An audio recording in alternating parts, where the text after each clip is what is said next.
Hello दोस्तों, मैं उमैर फैज़ी आप सभी का आपके अपने ही यूट्यूब चैनल उरूज उर्दू में इस्तकबाल करता हूं। दोस्तों, आज की इस क्लास में हम लोग लिसानियात के एक अहम पहलू फ़ोनेमियात को पढ़ने वाले हैं, जिसको इंग्लिश में फ़ोनोलॉजी भी कहते हैं।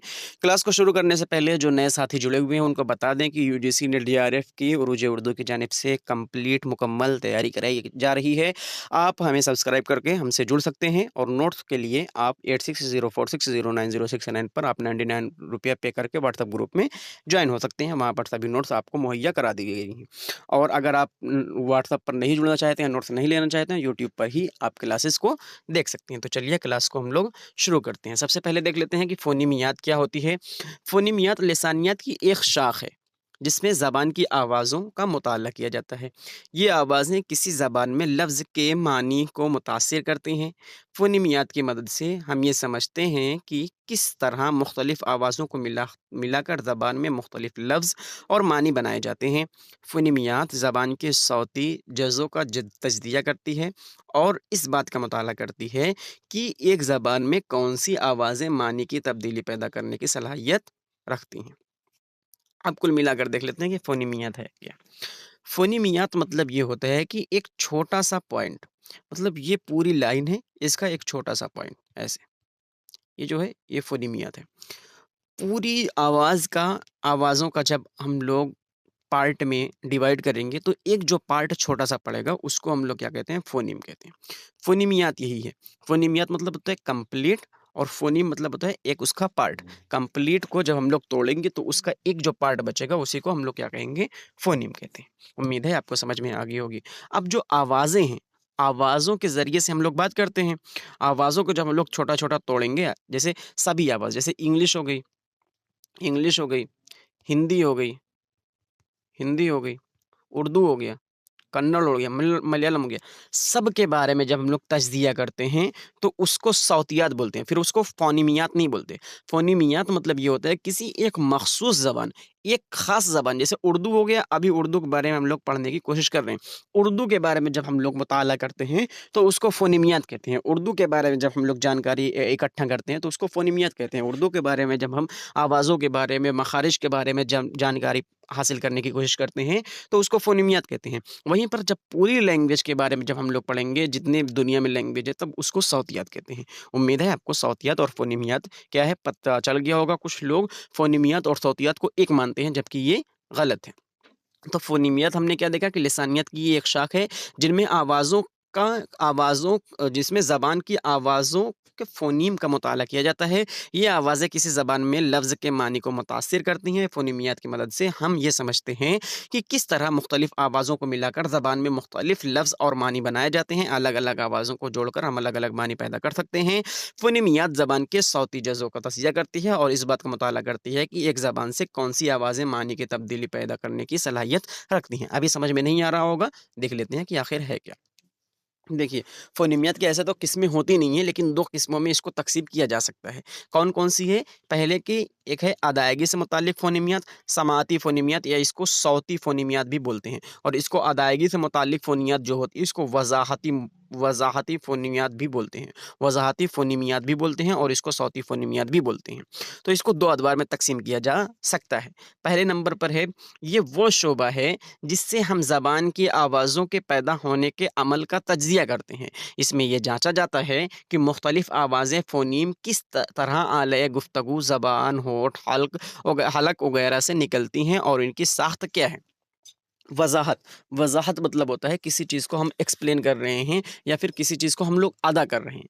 जो हमारे लफ्ज़ों की अदायगी रहेगी, जो हमारे बातों को जब हम अपने मुँह से निकालते हैं, तो वो निकलने से पहले हमारे ज़बान से हो सकता है टच होकर आ रहे हों, हमारे होंठ से टच होकर आ रहे हों, हमारे हलक से टच होकर आ रहे हों, हमारे मसौड़े से टच होकर आ रहे हों, हमारे गसा और कौवा से टच होकर आ रहे हैं। तो ये क्या है? ये इसकी जो हम लोग बातें करेंगे वो क्या है वज़ाहती फ़ोनीमात में आएगा, यानी अदायगी से मुताल्लिक़ फ़ोनीमियत में आएगा। वहीं पर अगर सामने वाला कोई आपसे कुछ कह रहा है, वो कोई ज़बान में बोल रहा है और उसकी ज़बान को जब आप लोग पढ़ने की कोशिश करेंगे तो उसको समाअती फ़ोनीमियत कहते हैं, यानी साउती फ़ोनीमियात भी इसको बोला जाता है। इसमें आवाज़ों की फ्रीक्वेंसी, शिद्दत और दीगर मादी ख़ुसूसियात को जाँचा जाता है। आवाज़ों की फ्रीक्वेंसी है, शिद्दत है और दीगर मादी ख़ुसूसियात को जाँचा जाता है। ये आवाज़ों की जिस्मानी ख़ुसूसियात और साउती लहरों का तज़्ज़िया करता है। ठीक है?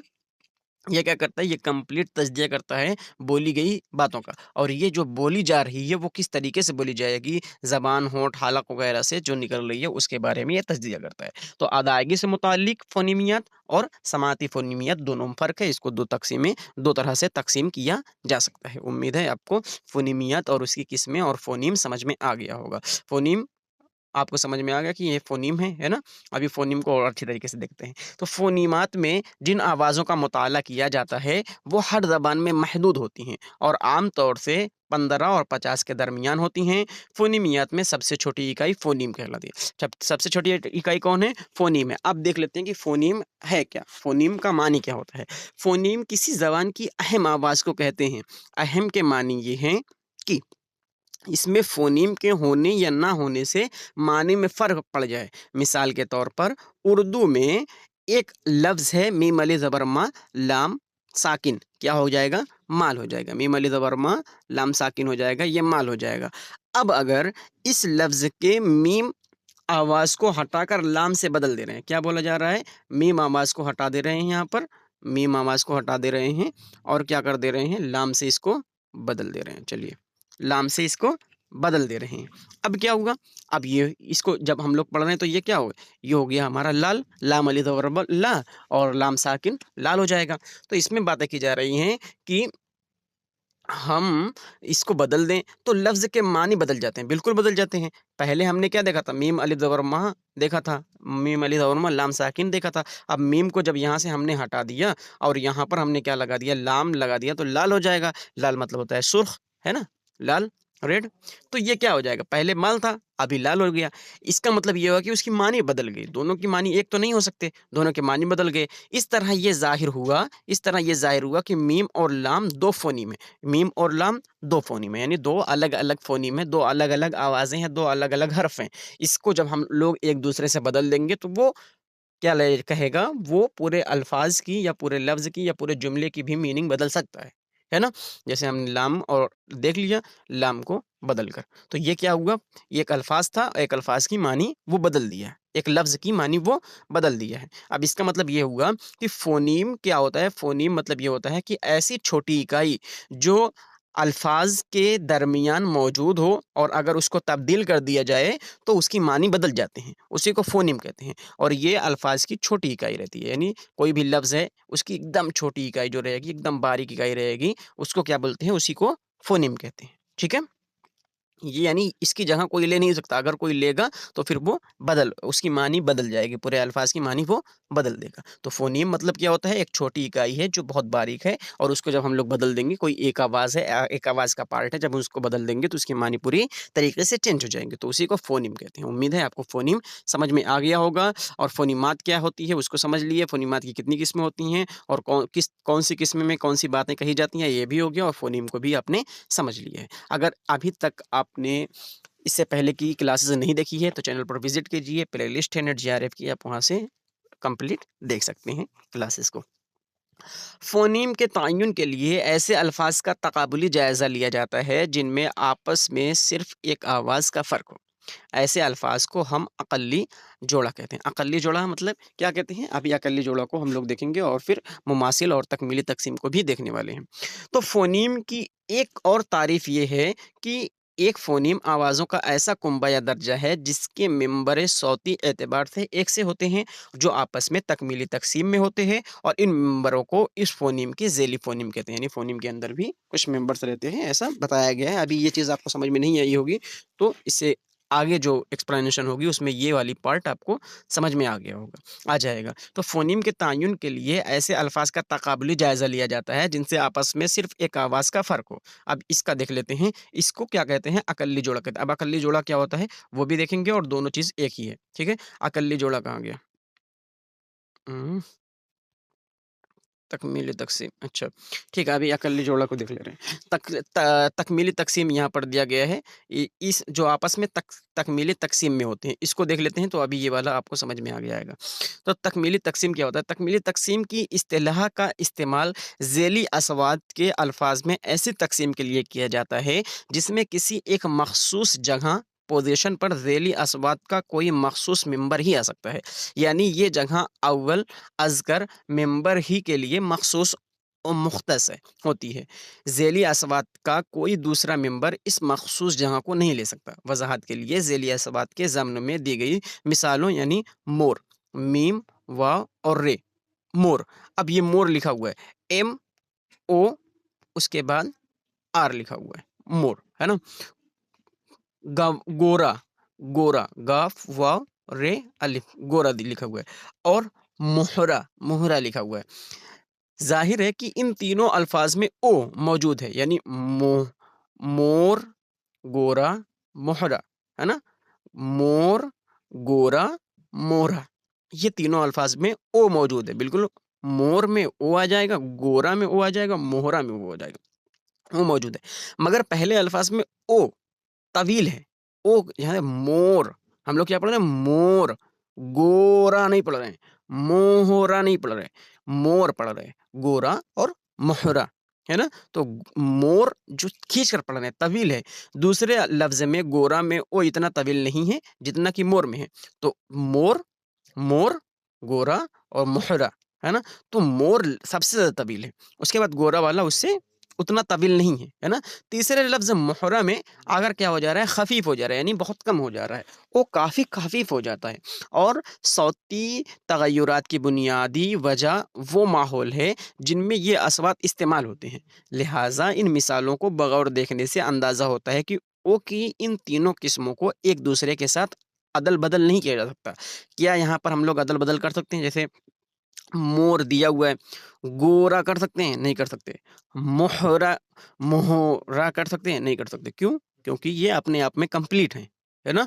तो इस्तेमाल इन ओ की इन तीनों किस्मों को एक दूसरे के साथ अदल-बदल नहीं किया जा सकता, यानी ये मुमकिन नहीं है कि मोहरा वाला ओ को मोर वाले ओ से बदल दिया जाए। गोया कि ओ की तीनों किस्मों की जगह अटल है, यानी कन्फ़र्म अपने आप में मुकम्मल हैं ये लोग और इनका एक दूसरे के साथ अदल-बदल बिल्कुल नहीं हो सकता। फ़ोनीमात में इस तरह की तक़सीम को तकमीली तक़सीम कहते हैं। इस तरह की तक़सीम को क्या कहा जाता है? इस तरह की तक़सीम को तकमीली तक़सीम कहा जाता है। उम्मीद है आपको तकमीली तक़सीम समझ में आ गया होगा, जो चीज़ कन्फ़र्म है और उसको बदला नहीं जा सकता, है ना? उम्मीद है आपको समझ में आ गया होगा। अब आ जाते हैं हम लोग तख़ालिफ़ी असबात पर। तख़ालिफ़ी असबात, तख़ालिफ़ी असबात की इस्लाह ऐसे असबात के लिए होती है जो लफ्ज़ी जोड़े में अभी यहाँ ये सब छूटा हुआ है, यहाँ ये हमने जो देखा ना, यहाँ से इसको छोड़ दिया गया है, यहाँ से इसको छोड़ दिया गया है। अब दूसरी चीज़ें, यहाँ तकमीली तक़सीम आ गया, उसके बाद जोड़े-जोड़े हैं, जितनी भी तरह की तक़सीमें होती हैं, सबको देखेंगे, है ना? तकमीली तक़सीम को देख लिया और फिर जो भी अरकान है उसको देखेंगे। फिर से हम लोग यहाँ पर आएँगे। फिर से हम लोग यहाँ पर आएँगे, तब जाकर ये आपको समझ में आने वाला है। ठीक है? तो तख़ालिफ़ी असवात में आ जाते हैं। तख़ालिफ़ी असवात की इस्तिलाह ऐसे असवात के लिए होती है जो लफ्ज़ी जोड़े में एक ही जगह आकर एक दूसरे के साथ तख़ालिफ़ पेश करते हैं। मज़कूरा अल्फ़ाज़ में तख़ालिफ़ी असवात को छोड़कर बाकी तमाम असवात यकसा होते हैं। जैसे उर्दू के इन अल्फ़ाज़ को लीजिए, जैसे बाप, बे अली ज़बर बा, पे साकिन, बाप, है ना? इंग्लिश में बाप लिखा हुआ है, बाप। अब इसमें क्या हुआ, इनमें लफ्ज़ के शुरू की पोज़ीशन में पी है, यहाँ पर पी है और यहाँ पर बी है। यहाँ पर बी होना चाहिए था और यहाँ पर पी होना चाहिए था, ठीक है? तो पी है, यानी पे है और बे है वाले अस्वात एक दूसरे के तखालिफ में वाक़ होते हैं। इस तरह के अस्वात को जो एक ही पोज़ीशन में आकर एक दूसरे के साथ तखालिफ पेश करते हैं, तखालिफ़ी अस्वात कहलाते हैं। यानी इसके बाद इसे बाप लिखा हुआ है, बाप, बे ज़बर बा, पे साकिन, बाप लिखा हुआ है ना? इसके अपोजिशन में देखा जाए अलिफ और पे तो है, लेकिन जो ये वाला पहला वाला पे है वो बे के साथ क्या हो जाएगा, उसके अपोजिट में खड़ा रहेगा, यानी उससे बदल दिया जाएगा। तो बे जो हो जाएगा, बे अलिफ और पे ये दोनों सिमिलर है और अलिफ बे दोनों एक है ना, लेकिन बे और पे ये वाला पहला वाला अलग हो गया। तो ऐसे जो एक दूसरे का तखालिफ में होते हैं तो उसको तखालिफी अस्वात कहते हैं। उम्मीद है आपको तखालिफी अस्वात समझ में आ गया होगा। तो यहाँ पर हमने क्या देखा, तकमीली तकसीम कैसे होती है कि हम एक जगह से दूसरे जगह को बदल नहीं सकते किसी भी तरीके से, और वहीं पर तखालिफी में क्या होता है कि हम लोग जो पहला वाला जो चेंज कर दिया जाता है, जो तखालिफ में खड़ा रहता है, उसी को क्या होता है, उसी को तखालिफी अस्वात कहा जाता है ना। उम्मीद है आपको समझ में आ गया होगा। अब आ जाते हैं मुश्तबा मुश्तबा जोड़े पे। फ़ुनिमियाती तज्ज़िये में कोई दो ऐसे अस्वात जो अदायगी के एतबार से इस हद तक करीब हों कि उनमें सौती फ़र्क को लेकर शुबह पैदा हो जाए। यानी इस तरीके से वो एक जैसे हों कि उनकी जो सौती फ़र्क को लेकर उसमें शुबह पैदा हो जाए, कन्फ्यूज़न हो जाए कि भाई ये इसकी मानी ठीक तो है ना? ये जो मतलब इसमें बताया जा रहा है ये सही तो बताया जा रहा है ना? ऐसा कि इसके मानी क्या होते हैं, इसके मानी क्या होते हैं, ऐसा बताया जा रहा है ना, ऐसा जैसे कन्फ्यूज़न हो जाए, कन्फ्यूज़ हो जाए आप किसी चीज़ को लेकर, तो उसको मुश्तबह अस्वात कहा जाता है। यानी अगर इनकी इम्तियाज़ी ख़ुसूसियात शक के घेरे में हों, तो ऐसी आवाज़ें मुश्तबह कहलाती हैं। वज़ाहत के लिए यहाँ पर कुछ अल्फ़ाज़ दिए गए हैं आपको, जैसे दिया गया है, कोई एक को लेते हैं, बहुत ज़्यादा नहीं लेंगे। जैसे यहाँ पर दिया गया है, जैसे बूँद, है ना? जैसे आने वाले जो मुंदरजा ज़ेल अल्फ़ाज़ में आने वाले ना पर, नून पर और एन पर गौर कीजिए, तो महसूस होगा कि बूँद, यानी बूँद, बूँद बूँद लिखा हुआ है, नान, है ना? सनम और डंडा, मु मुंड, और दूसरी जानिब अंडा, झुंड जैसे अल्फ़ाज़ जोड़े के पहले 4 अल्फ़ाज़ में देखे जा सकते हैं, है ना? पहले इसमें क्या देखे जा सकते हैं, जैसे यहाँ पर दिया गया है अंडा, अंडा, है ना? और यहाँ पर दिया जाएगा डंडा, अंडा, डंडा, है ना? मुन, झुंड, मुंड, झुंड। तो इसमें क्या है, जैसे सिमिलैरिटीज़ जहाँ पर पाई जा रही हों, एक जैसे ऐसा लगे जैसे क्या और किया। क्या और किया, इस तरीके के जो अल्फ़ाज़, लेकिन यहाँ ये चीज़ें अलग हो जाएँगी। लेकिन जो चीज़ें देखने में सेम हो, यानी जो आप प्रोनंसिएशन तलफ़्फ़ुज़ की अदायगी जब उसकी करें, तो जब सेम लगे और उसमें कन्फ्यूज़न आपको क्रिएट हो जा रही है, कन्फ्यूज़न पैदा हो जा रही हो, तो उसको मुश्तबह जोड़ा कहते हैं, जिसमें आपको शुबहा में लाया जाए। ठीक है? तो ये हो जाएगा हमारा मुश्तबह जुमला। बाकी ये लोग आप लोग नोट से लेकर आप पढ़ सकते हैं, एक्सप्लेनेशन जो दे दी गई उतना आप समझ सकते हैं। अगर आपको ज़्यादा पढ़ना है तो आप यहाँ से भी पढ़ सकते हैं, चीज़ वही है, ठीक है? ज़ेली अक़रारी, उससे पहले हम लोग देख लेते हैं, ज़ेली अक़रारी जो अक़ल्ली जोड़ा होता है वो क्या होता है? अक़ल्ली जोड़ा मतलब ये होता है कि जैसे यहाँ पर लिखा हुआ है आप, जो अभी हमने देखा था यहाँ पर बाप वाला, है ना? जैसे यहाँ पर बाप, बाप और पाप, ये हमने तखालिफी असवात में देखा था कि इसको क्या किया जा सकता है, पहला वाला बदल दिया जाता है ना? तो इसी को अक़ल्ली जोड़ा भी बोलते हैं, ठीक है? इसी को अक़ल्ली जोड़ा भी बोलते हैं। जो चीज़ें ऐसे तखालिफी असवात भी और अक़ल्ली भी जोड़ा भी इसी तरीके से इसकी डेफ़िनेशन हो जाएगी। यानी इसमें क्या बताया जाता है कि फ़ोनेमियात तज्ज़िये में 2 ऐसे अल्फ़ाज़ का जोड़ा, यानी ये वाला और ये वाला, 2 ऐसे अल्फ़ाज़ का जोड़ा जिनमें लफ़्ज़ के किसी मख़सूस जगह पर, लफ़्ज़ के किसी मख़सूस, इसकी जो डेफ़िनेशन है वो बता रहे हैं, जो अक़ल्ली जोड़े की डेफ़िनेशन है। तो क्या होता है इसमें कि किसी मख़सूस जगह पर, यानी लफ़्ज़ के शुरू या दरमियान में, लफ़्ज़ यहाँ पर शुरू हो रहा है और इसके या फिर दरमियान में या फिर आखिर में, एक सोत को छोड़कर, एक जो सूती निज़ाम है उसका, उसको छोड़कर अस्वात एक जैसे हों, बाकी अस्वात जो हों एक जैसे हों, तो अक़ल्ली जोड़ा उसको कहा जाता है। तो इसमें वज़ाहत के लिए ये दे दिए गए थे, यानी तखालिफ़ी मतलब क्या होता है कि इसमें किसी भी प्रकार का जो होता है कि इनमें लफ़्ज़ के शुरू पोज़ीशन में पे और बे वाले अस्वात एक दूसरे के तखालिफ में होते हैं, इस वजह से इसको तखालिफ़ी कहते हैं।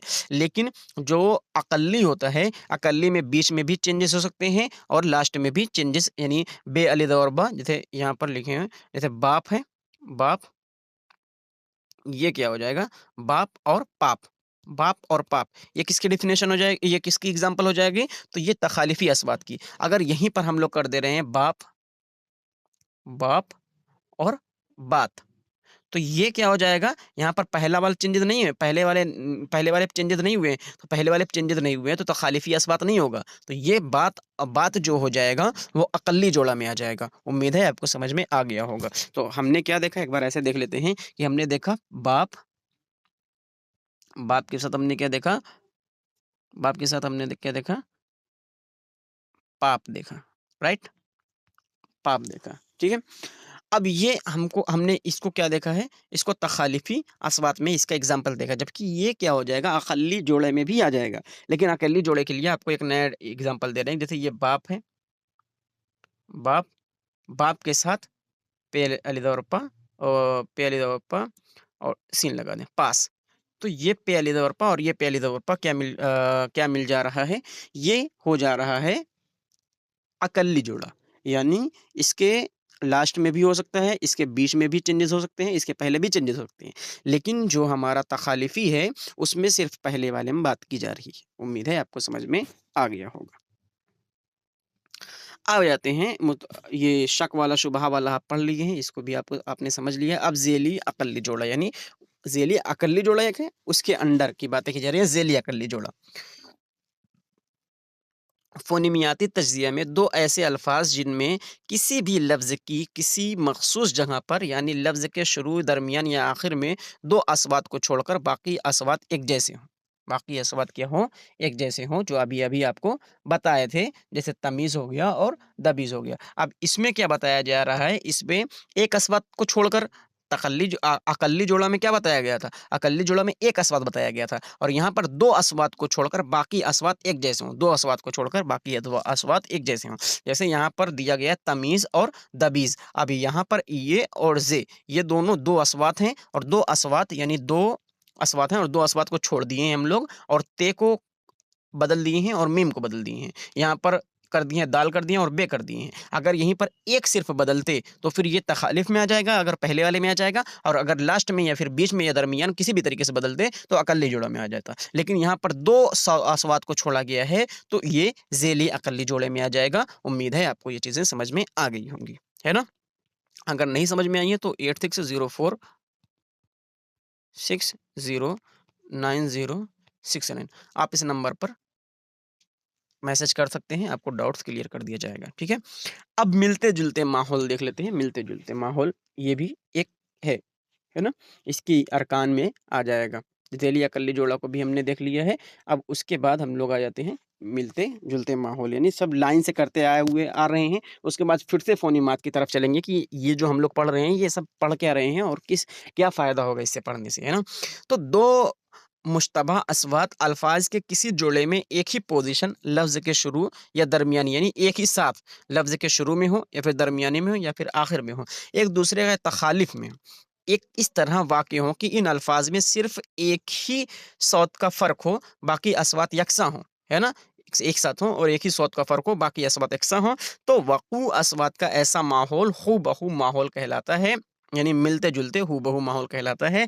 अक़ल्ली जोड़ों में मुश्तबह अस्वात हूबहू माहौल में होते हैं, यानी मिलते-जुलते माहौल में होते हैं। फ़ॉर एग्ज़ाम्पल जैसे जलील और ज़लील। अब इसमें क्या हुआ, एक अस्वात का चेंज है, बाकी जो अस्वात हैं वो साथ हैं। जैसे लाम ये दोनों साथ हैं। लाम अलिफ लाम एल आई एल ये साथ में हैं, लेकिन जीम का चेंजेस कर दिए गए हैं। तो यहाँ पर क्या बताया गया है कि अस्वात जो होंगे किसी जोड़े में एक ही पोजीशन में लफ्ज़ के शुरू में होंगे या फिर एक साथ होंगे, लफ्ज़ के दरमियान में भी एक साथ हो सकते हैं, लफ्ज़ के आखिर में भी एक साथ हो सकते हैं। लेकिन इसके साथ जो चीज़ें चेंज होंगी उसमें क्या हो जाएगा, वो इस तरह वाक़ हो कि इन अल्फ़ाज़ में सिर्फ़ एक ही सौत का फ़र्क हो, एक ही सौत का फ़र्क हो। यानी इसमें जो पोज़ीशन रहेगी, जैसे लाम ये कर दे रहे हैं अगर एक साथ मिलती-जुलती, है ना? मिलती अगर कर दे रहे हैं और जुलती कर दे रहे हैं, मिलती-जुलती शक्ल। अब यहाँ पर लाम और ते और ये एक साथ है, तो मिलते-जुलते में क्या आ जाएगा, मिलते-जुलते माहौल में ये साथ में है। ये एक ही पोज़ीशन में है, चाहे लफ्ज़ के शुरू में हो,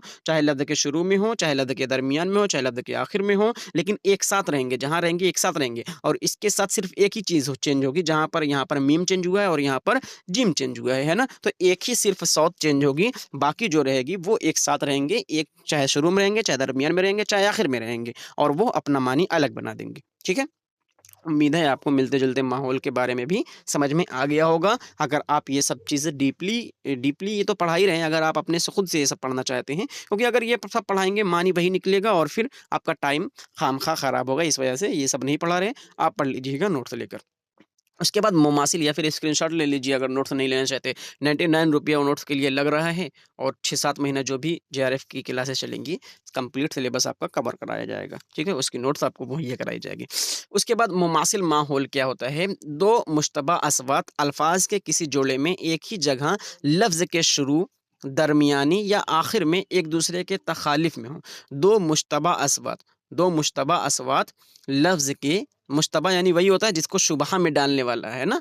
तो 2 मुश्तबा अस्वद देखो जहाँ पर 2 आ जाएगा वो हमेशा शुबहा में ही रहेगा, तो ऐसा याद करने की ज़रूरत नहीं है। 2 मुश्तबा अस्वद अल्फ़ाज़ के किसी जोड़े में एक ही जगह लफ्ज़ के शुरू, दरमियानी या आखिर में एक दूसरे के तखालिफ में इस तरह वाक़ हो कि इन अल्फ़ाज़ में किसी 2 ही अल्फ़ाज़ का फ़र्क हो।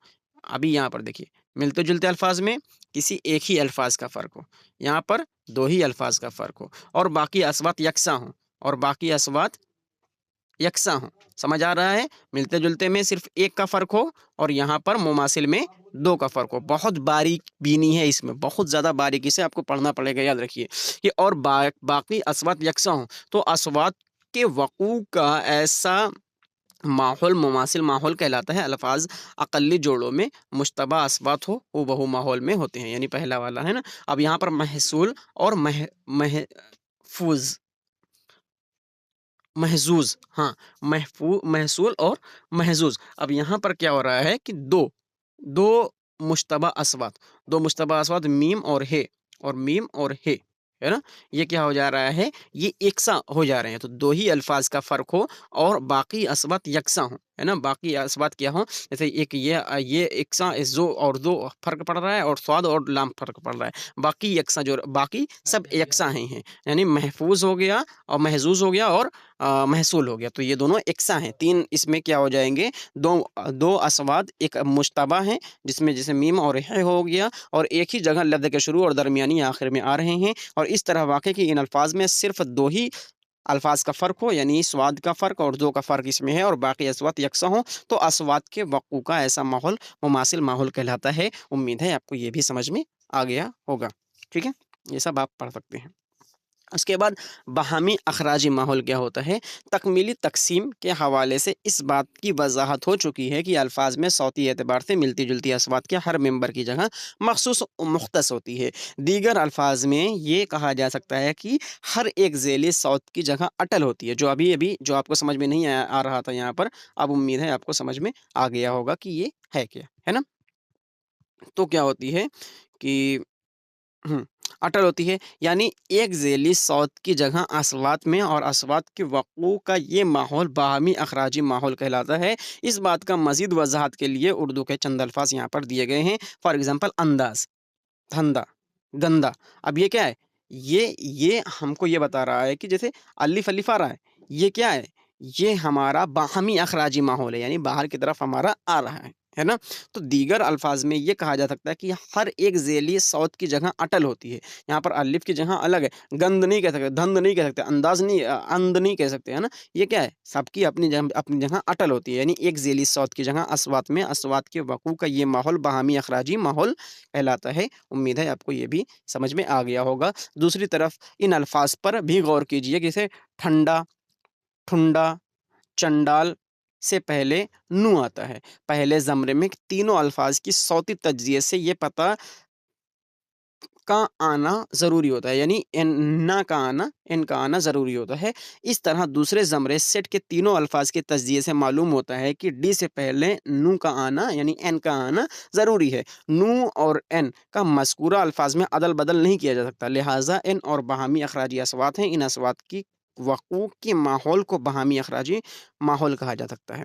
यहाँ पर देखिए अंदाज़, धंधा, गंदा। अब ये नू आ रहा है, इसमें पता चल रहा है कि नू आएगा और फिर अलिफ भी आएगा, है ना? दाल के बाद अलिफ भी आएगा। यहाँ पर नू आया, है ना? नू आ रहा है, नू आ रहा है, नू आ रहा है। दाल के बाद अंदाज़ के दाल के बाद अलिफ आ रहा है, दाल के बाद अलिफ आ रहा है, दाल के बाद अलिफ आ रहा है और दाल आ रही है, दाल आ रही है, दाल आ रही है। तो बहामी अखराजी माहौल एक ही एग्ज़ाम्पल ये रही, ठीक है? अब बहमी शमूली माहौल क्या होता है?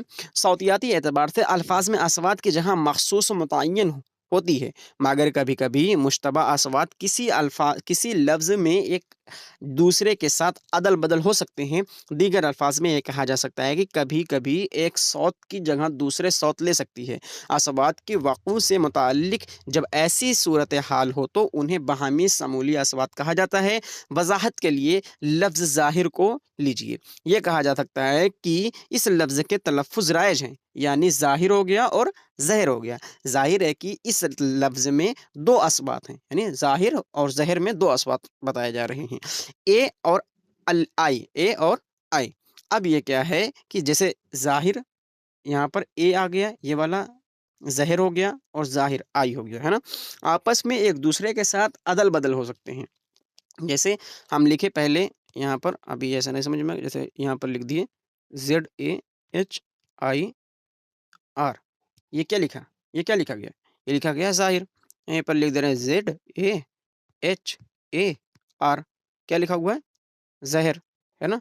लेकिन अगर हम लोग क्या कर दे रहे हैं, इसको मिटाकर यहीं पर हम लोग आई लिख दे रहे हैं तो ज़ाहिर हो जाएगा, है ना? यहाँ पर ए लिख दे रहे हैं, ज़हर हो जाएगा। तो इस तरीके से जब अल्फ़ाज़ बदलते हैं तो उसको बाहमी शमूली माहौल कहते हैं, ठीक है? लिसानियात में उम्मीद है आपको ये चीज़ें समझ में आ गई होंगी। अब आ जाते हैं कि लिसानियात में आवाज़ों को इन निशानों में उमूमन दिखाया जाता है, यानी जो हमारी निशान है, जैसे अभी देखते हैं, लिसानियत में आवाज़ों को इन निशानों में उन निशानों में अमूमन दिखाया जाता है जिनसे उनके बोले जाने का तरीका ज़ाहिर हो। निशान 2 तरह के होते हैं, एक सौती यानी जिस तरह बोले जाते हैं और दूसरे फ़ोनीमी यानी जिस तरह उस आवाज़ की ज़बान की साख्त में दिखाया जा रहा है। फॉर एग्ज़ाम्पल जैसे देखिए, ये क्या है? जैसे मैं खाना,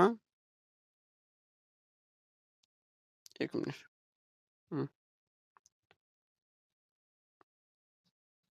तुम अहमद ले रहे हैं, ऐसा अहमद करके। अहमद पानी पी रहा है। हमने कह दिया, यहाँ पर डैश लगा दिया। अहमद पानी पी रहा है।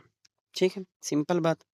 अब इस डैश को हम लोग क्या कर दे रहे हैं, धीरे धीरे से हटाकर इस पर एक और निशान लगा दे रहे हैं, क्वेश्चन मार्क। अहमद पानी पी रहा है। आप ये बोलेंगे अहमद पानी पी रहा है। अगर ये डैश लगा रहेगा तो फिर आप कहते हैं अहमद पानी पी रहा है, हम बता रहे हैं। अहमद पानी पी रहा है, हम पूछ रहे हैं। तो ये क्या हो जाएगा, ये निशानदही होती है कि निशान लिसानियत में आवाज़ों के उन निशानों में अमूमन दिखाया जाता है जिनसे उनके बोले जाने का तरीका ज़ाहिर हो, यानी किस तरीके से बोली जा रही हो वो तरीका ज़ाहिर हो रही हो। सौती निशान को मुरब्बा कौसिन, यानी मुरब्बा कौसिन, ये वाला कौसिन जो होता है चरकोन वाला बड़ा वाला, मुरब्बा कौसिन में दिखाया जाता है और फ़ोनीमी निशानों को तिरछी कौसिन में, यानी इस तरीके से जिसको हम लोग शलैश बोलते हैं, शलैश में दिखाया जाता है, और मुरब्बा कौसिन यानी ये वाला कौसिन, ठीक है, ये वाला। जैसे एक ये वाला होता है, एक ये होता है, अ, एक ये वाला होता है और ये वाला होता है और एक ये वाला होता है। तो मुरब्बा कौसिन में दिखाया जाता है। उम्मीद है आपको यहाँ तक समझ में आ गया होगा। अब उर्दू में फ़ोनीम के बारे में थोड़ा-सा देख लेते हैं। मेआरी उर्दू में 56 कताती और फ़ौक़ कताती फ़ोनीम हैं। कताती फ़ोनीम में 45 मुसम्मतें, जिसमें से एक नीम मुसम्मत भी शामिल है इसमें, और 10 मसौता मा 2 दोहरे मसौतों के शामिल हैं। बस इतना याद करने की आपको ज़रूरत नहीं है, बस एक बार ध्यान देख लीजिए बस। उर्दू में फ़ोनीम देख लेते हैं। 2 या 2 से ज़्यादा मुसम्मतों का ऐसा इस्तेमाल जिनके बीच में कोई मसौता ना हो, मुसम्मती खोशा कहलाता है। ठीक है? ये यहाँ पर मुसम्मती खोशा होना चाहिए था, मुसम्मती खोशा कहलाता है। ठीक है? सिंपल सी बात है, बहुत ज़्यादा इसमें याद करने की ज़रूरत नहीं है। अब आ जाते हैं हम लोग फ़ौक़ी क़ताअती ख़ुसूसियात, ये पूछा जाता है एग्ज़ाम में भी और बहुत ज़्यादा इसमें क्वेश्चन भी बनते हैं। तो फ़ौक़ी क़ताती ख़ुसूसियात में देख लेते हैं कि आखिर है ये क्या है कि फ़ौक़ क़ताती ख़ुसूसियात इल्म सौत या सौतियात की वो इस्तिलाह है जो आवाज़ों के टुकड़ों की अदायगी की नुमाइंदगी करती है। मसलन सुर हो गया, ज़ोर हो गया या बल हो गया और इत्साल के मख़सूस तर्ज़ अदायगी, सुर, लहर और इत्साल ऐसी खूबियाँ हैं जिनसे मानी बदलता है। यानी इन खूबियों की अपनी कोई आज़ाद हैसियत नहीं होती है, इसलिए इन्हें फ़ौक़ी क़ताती ख़ुसूसियत तस्लीम किया जाता है। ठीक है? अब इसमें देख लेते हैं कैसा है? ये असल में देखिए इसका इसका मामला क्या है ना, जैसे देखिए अगर हम वही जैसे अहमद आता है, अहमद ने पानी पिया, अहमद ने पानी पिया, इस तरीके की बातें इसमें भी की जा रही हैं। तो इसमें क्या बताया जा रहा है कि मसलन सुर हो गया, ज़ोर हो गया, कोई चीज़ बल देकर हम बोल रहे हैं, है ना? इत्तिसाल मख़सूस तर्ज़ अदायगी है। अब इनसे क्या होता है, जिनसे मानी बदलता है, लेकिन इन खूबियों की अपनी कोई आज़ाद हैसियत नहीं होती है। इसलिए इन्हें ये जो हम लोग बातें बोलेंगे, इनकी कोई अपनी आज़ाद हैसियत नहीं रहेगी, लेकिन इनके ज़ोर लगाने से या फिर सुर से इनका मानी चेंज होने की संभावना है, ऐसा हो सकता है ना? तो पहले नंबर पर इसकी इकसाम जो है वो लहज़ा है, दूसरे नंबर पर लग़ज़िश है, तीसरे नंबर पर वक़फ़ा और राहट या तेज़ होता है या तेज़ आवाज़। तो ये क्या होता है, लहज़ा क्या होता है? ये किसी जुमले की आवाज़ की ऊँचाई और निचाई को ज़ाहिर करता है। उर्दू में लहज़े की तब्दीली से जुमले के मफ़हूम में फ़र्क आ सकता है, याद रखिए फ़र्क आ सकता है। अगर हम लोग जुमला की ऊँचाई या निचाई हम लोग बोल रहे हैं, जैसे क्या? क्या? है ना? हम लोग बोलेंगे, "क्या कर रहे हो? क्या कर रहे हो?" ऐसा बोल सकते हैं ना कि हम लोग चिल्लाकर बोलेंगे, ज़ोर लगाकर बोल रहे हैं, लहज़ा हमारा अच्छा नहीं है। हम किसी से पूछ रहे हैं, "खाना खाया?" वो हम खराब तरीके से भी पूछ सकते हैं, चिल्लाकर भी पूछ सकते हैं, सख्त लहज़े में भी पूछ सकते हैं, "खाना खाया?" ऐसा लगेगा कि हम एहसान कर रहे हैं उसके ऊपर पूछकर, है ना? तो ये क्या है, लहज़े में अदायगी जब हम अपने लहज़े में ऊँचाई और नीचाई रखते हैं, तो ये क्या होता है, उर्दू में लहज़े की तब्दीली से जुमले में मफ़हूम में फ़र्क आ सकता है। लफ़्ज़िश देख लेते हैं। किसी लफ्ज़ या जुमले की एक आवाज़ पर ज़ोर डालना ताकि उसका मफ़हूम वाज़ेह हो सके। जैसे पानी, पानी को अगर हम पे पर ज़ोर दिए गए हैं तो पानी के लफ्ज़ का मफ़हूम तब्दील हो सकता है। जैसे पानी, पानी, है ना? तो पाननी हो सकता है निकल आए आपके मुँह से। तो इसका मफ़हूम चेंज हो सकता है, मतलब बदला जा सकता है ज़्यादा प्रेशर लगाने से। उसके बाद क्या है, वक़फ़े, जुमलों में वक़फ़ा या सुकून जो मानी को वाज़ेह करता है। जैसे अगर हमने क्या कहा, जैसे मैं कोई ऐसा एग्ज़ाम्पल ले रहे हैं, अहमद वहाँ जा रहा था। अब यहाँ पर अहमद के बाद डैश लगा दे रहे हैं, अहमद वहाँ के बाद, अहमद वहाँ जा रहा था के बाद क्वेश्चन मार्क लगा दे रहे हैं। तो अब ये पूरा चेंज हो जा रहा है। यानी अगर वक़फ़ा यानी ठहराव अगर हम कहीं लगा दे रहे हैं, तो उससे उसकी माने में के अंदर भी चेंजेस आ सकते हैं। राहत या तेज़ आवाज़, तो ये आवाज़ की ऊँचाई या पिच को ज़ाहिर करता है, यानी यही जो बात हमने लहज़े में देखी, वही इसमें भी तेज़ आवाज़ में आ जाएगा। तो उम्मीद है आज की क्लास आपको पसंद आई होगी। अब देख लेते हैं कि इसकी अहमियत क्या है, फ़ोनीमात को हम पढ़ने क्या किस लिए पढ़ रहे हैं और इससे क्या फ़ायदा होता है उर्दू लैंग्वेज सीखने वालों को या फिर उर्दू लिसानियत में इसको क्यों रखा गया है। तो ज़बान की पहचान सबसे पहले है। फ़ोनीमियात ज़बान के सौती फ़र्क को समझने में मदद देती है। एक ज़बान में मौजूद फ़ोनीम की शनाख्त से इस ज़बान के लहजे, तलफ़्फ़ुज़ और मानी में फ़र्क मालूम होता है, यानी किस तरीके से क्या आपसे बातें की जा रही हैं, आपको यह पता चलता है। ज़बान की साख्त इससे होती है और ज़बान की दुरुस्तगी तलफ़्फ़ुज़ की दुरुस्तगी होती है।